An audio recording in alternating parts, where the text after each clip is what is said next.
స్థితి శాస్త్రం. ఇది చిన్న విషయం కాదు, ఇది సృష్టికి ముందున్న శాస్త్రం. వేదం అనేది చిన్న విషయం కాదు, అది అర్థం కాని వాడికి సామాన్యులకు అది సామాన్యంగా కనిపించవచ్చు. వేదం అనేటువంటిది, వేదం అపౌరుషేయం. వేద జ్ఞానంతో సృష్టి జరిగిందే కానీ సృష్టి జరిగిన తర్వాత వేదం రాలేదు. బాగా అర్థం చేసుకోండి మీరు. అటువంటి దాన్ని మనం అప్రోచ్ అయి ఉన్నాం కనుక ఇదే వేద జ్ఞానంలోనే ఒక రాముడు అవతరించాడు, ఒక కృష్ణుడు అవతరించాడు, దశావతారాలు అవతరించాయి. ఇక్కడే రమణ మహర్షి, ఇక్కడే రామకృష్ణ, ఇక్కడే వివేకానంద, ఇక్కడే జ్ఞానదేవు, ఇక్కడే నామది. అందరిని ఎవరిని చూసిన అందరూ ఒకే మార్గంలో పోయారంతే. అర్థమవుతుంది?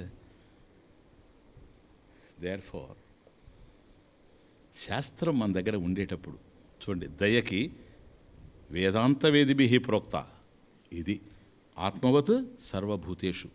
అందరినీ నాయన నీలాగా చూసుకోవడమే దయ, అంతేగాని నేను అతను లేనివాడు నేను ఇస్తున్నానని కనుక నువ్వు దయ చూపితే అది భేదం, అది భేద అజ్ఞానం, అజ్ఞాన జనితమైనటువంటి భేదం. సర్వస్మిన్నపి పశ్య ఆత్మానం. అంతటా కూడా నువ్వు పరమేశ్వరునే చూడడమే జ్ఞానం. ఇదే అద్వైత జ్ఞానం. కాబట్టి ఇది ప్రేమ. ఓకే, పట్టుకున్నారు పాయింట్. అసలు ప్రేమ, దయకి మీన్స్ వాట్? దయా మీన్ ప్రేమ. What does it mean? ప్రేమ. దయా మీన్స్ ప్రేమ. ప్రేమ ప్రేమ. నువ్వు ప్రేమించుకుంటున్నావు కదా, నీ మీద నువ్వు దయ చూపెడుతున్నావా? థింక్. ఎంతో అవసరం లేదు. యాగశాలలో దోమ కుట్టింది. దోమ కుట్టిన జస్ట్ లిసన్, దోమ ఇక్కడ కుట్టింది. అప్పుడు ఏం చేస్తుంది దోమ? ఇక్కడ కుట్టింది, చూసారా? కుట్టిందేమో ఎడమ చెయ్యి, నా చెయ్యి నాకుంది, ఇప్పుడు ఎడమ చెయ్యి ఇక్కడ ఉంది, దీనికి కుట్టింది. ఎట్లా ఇప్పుడు? అందువల్ల ఇది పోతుంది, ఈ లోపల అది వెళ్ళిపోదు. చెయ్యిని కొట్టడమే. దోమ తేలిక దొరుకుతుంది, దోమ దొరకదు. దాంట్లో చూడండి ఎంత స్కిల్లో, ఎంత స్కిల్. మరి చెయ్యిపోయే లోపల వెళ్ళిపోతుంది. ఊరికే అది కొట్టడం ఒక బాధ, కొట్టుకోవడం ఇంకో బాధ. నేను అదంటే ఎవరు కొట్టుకుంటే ఊరుకో, ఎందుకు? ఆల్రెడీ ఒకటి ఉంది కదా బాధ, ఇట్లా అనుకో, కొట్టబాకు. ఎందుకని అది కుట్టిపోయేది దోమ, కొట్టుకునేది నువ్వా? వద్దు.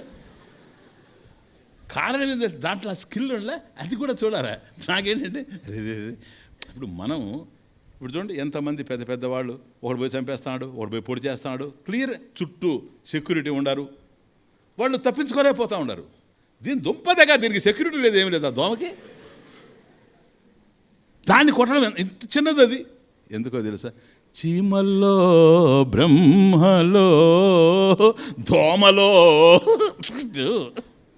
దాంట్లో స్కిల్ ఉంది, చూచారా? ఇది సార్, అది కూడా మమ తేజోంశ సంభవం. హే అర్జున, నువ్వు ఎగిరిపోలేకపోయినా దోమ ఎగిరిపోతుంది, చూచావా? దొరకకుండా. అది కూడా నాదే ఆ స్కిల్. నా స్కిల్ లేని దోమ నీకు దిగి చచ్చిపోద్ది. నా స్కిల్ కనుక దానికి ఉండిందే అది ఎగిరిపోద్ది. ప్రతి విషయం అంతే.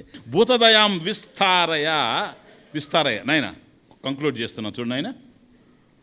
వినయాన్ని నాకు ప్రసాదించు, అహంకారాన్ని పోగొట్టు భగవాన్. హే విష్ణుదేవ, సర్వత్ర వ్యాపించి ఉండేవాడు కనుక అట్లాగే నాకు నా మనసుని నిగ్రహించి నీ మీదే ఉండేటట్టుగా చూచి ఈ విషయ ప్రపంచం మీద పరిగెత్తేటువంటి ఈ మనసుని నీ వైపు తిరిగేటట్టుగా చెయ్యి.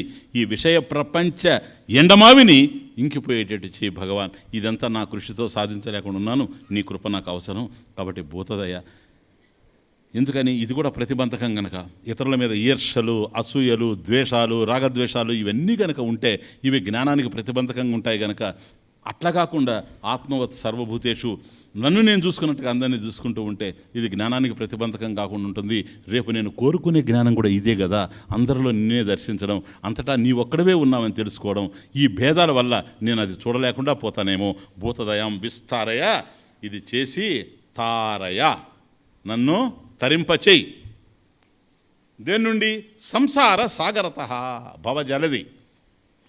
కాబట్టి ఈ సంసారం అనేటువంటి మహాసముద్రం నుండి విజ్ఞాన నౌకను ఎక్కించి నన్ను తీరాన్ని చేర్చేయి. తీరం గనక చేరానా శోకం లేదని అర్థం. తరతి శోకం ఆత్మవిత్.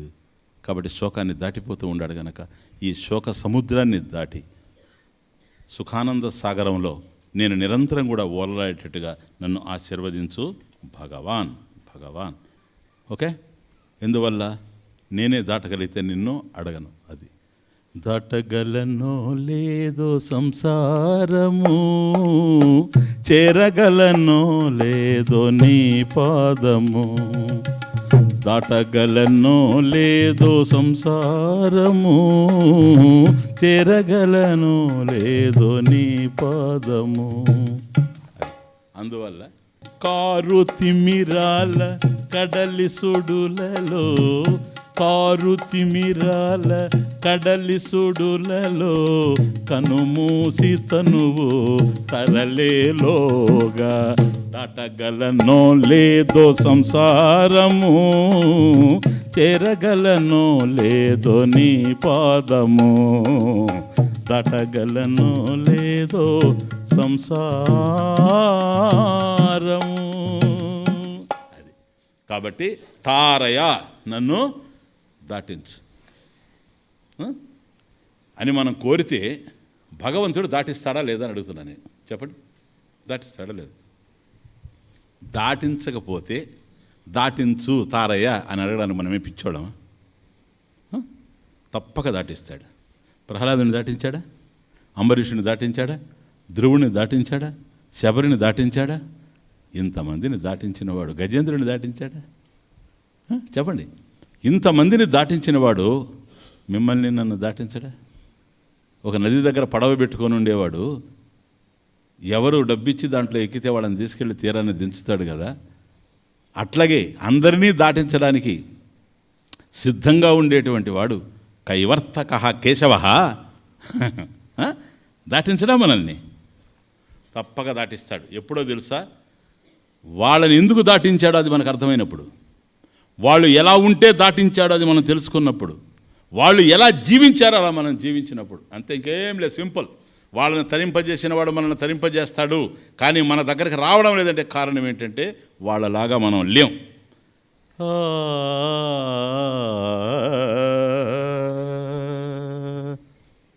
ఒక్క వెన్నముద్ద.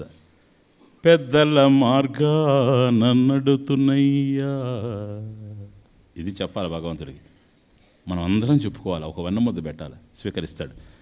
పెద్దల మార్గాన నడుతుమయ్యా కృష్ణ,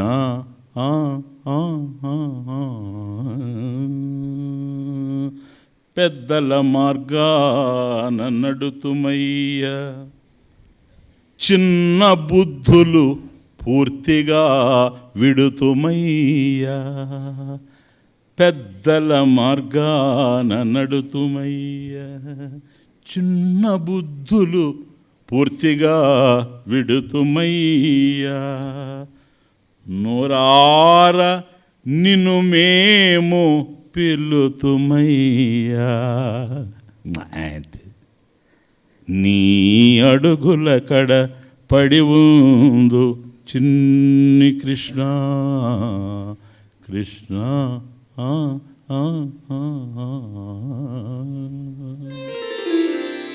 పెద్దల మార్గాన నడుతున్నయ్యా కృష్ణ.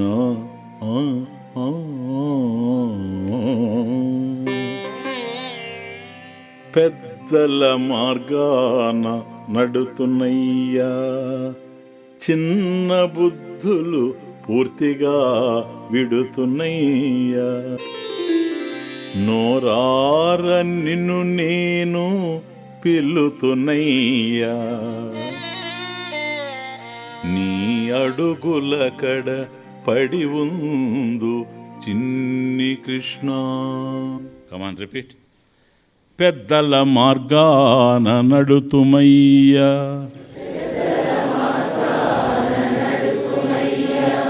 పెద్దల మార్గాన నడుతుమయ్యా.